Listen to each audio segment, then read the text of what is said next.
दोस्तों 2024 में संपत्ति कानूनों में महत्वपूर्ण बदलाव किए गए हैं, जिनमें बेटियों को पैतृक संपत्ति में बेटों के बराबर का अधिकार दिया गया है। माता पिता की स्वयं अर्जित संपत्ति पर बच्चों का दावा समाप्त कर दिया गया है और माता पिता को अपनी संपत्ति पर निर्णय लेने की पूरी स्वतंत्रता प्रदान की गई है। दोस्तों, भारत में परिवार और संपत्ति के मामले सदियों से बहुत महत्वपूर्ण रहे हैं। सामाजिक और कानूनी दृष्टिकोण से संपत्ति अधिकारों ने परिवार में रिश्तों को मजबूत करने या कई बार उनमें दरार पैदा करने का काम करते हैं। समय के साथ साथ संपत्ति कानूनों में बदलाव आते रहते हैं और 2024 में सरकार ने संपत्ति से जुड़े अधिकारों को लेकर कुछ महत्वपूर्ण और बड़े बदलाव किए हैं। खास तौर पर बेटियों के अधिकार और माता पिता की संपत्ति पर बच्चों के दावे को लेकर नए नियम लागू किए गए हैं। तो दोस्तों, आइए इस वीडियो में विस्तार से जानते हैं सरकार ने इस नए नियम में क्या कहा है। सबसे पहले बात करते हैं नए संपत्ति अधिकार नियम 2024 का उद्देश्य क्या है। तो नए संपत्ति कानूनों का मुख्य उद्देश्य माता पिता के अधिकारों की रक्षा करना और बेटे बेटियों के बीच समानता लाना है।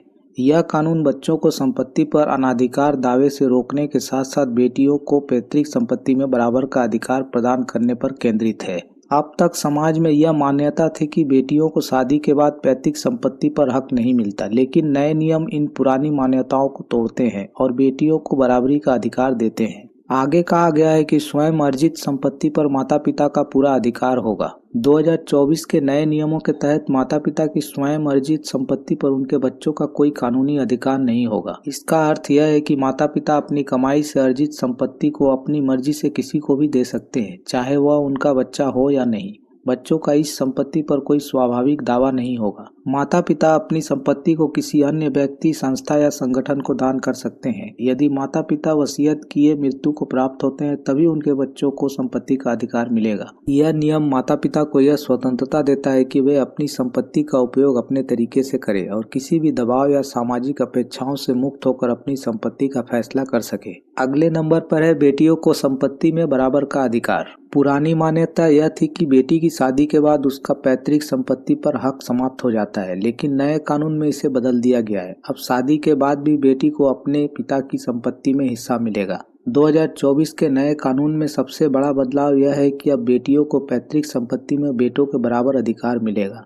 पहले बेटियों को पैतृक संपत्ति में अधिकार सीमित था, खासकर उनके विवाह के बाद, लेकिन अब शादी के बाद भी बेटियों का हक समान रहेगा। बेटियों को पैतृक संपत्ति में बराबर का अधिकार दिया गया है। अब बेटियां, चाहे वे अविवाहित हो या विवाह के बाद, अपने पिता की संपत्ति में बेटों के बराबर की हिस्सेदार मानी जाएंगी। उसे संपत्ति में से वंचित नहीं किया जा सकता, भले ही वह शादीशुदा हो।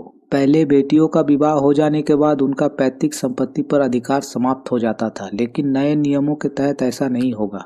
बेटी अपने पिता की संपत्ति में से हिस्सा मांग सकती है, भले ही उसका भाई उसका विरोध करे। यदि पिता ने अपने जीवन काल में संपत्ति का बंटवारा कर दिया है तो बेटी उस फैसले को चुनौती दे सकती है। बेटी को विवाह के बाद भी उसके पैतृक संपत्ति का हिस्सा बेचने या किराए पर देने का अधिकार रहेगा। अगले नंबर पर है वसीयत का महत्व और बच्चों की जिम्मेदारी। नए कानून में वसीयत का महत्व भी बढ़ा दिया गया है। अगर माता पिता ने अपनी संपत्ति की वसीयत तैयार की है तो वसीयत को सर्वोपरि माना जाएगा।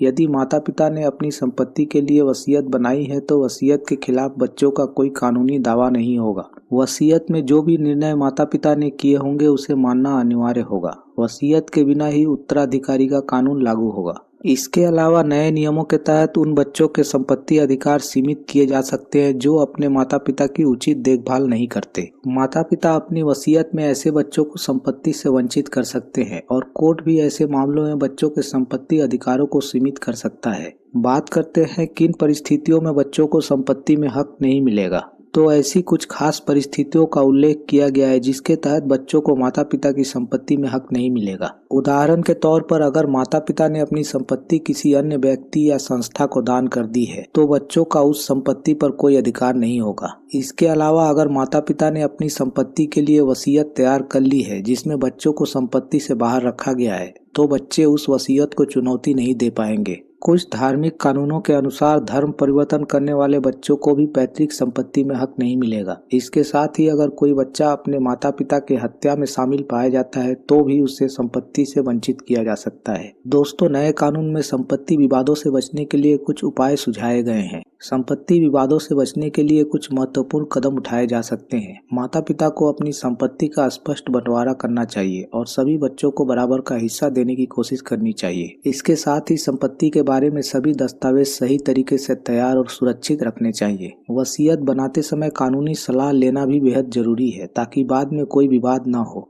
परिवार के सदस्यों के बीच संपत्ति से जुड़े मुद्दों पर खुलकर चर्चा करने से भी भविष्य में होने वाले विवादों को खत्म किया जा सकता है। दोस्तों, ये नए नियम न केवल समाज में संपत्ति से जुड़े कानूनों को सुधारने में मदद करेंगे बल्कि परिवार के सदस्यों के बीच बेहतर संबंध और आपसी समझ को भी बढ़ावा देंगे। दोस्तों, वीडियो पसंद आई हो तो एक लाइक जरूर करें। धन्यवाद।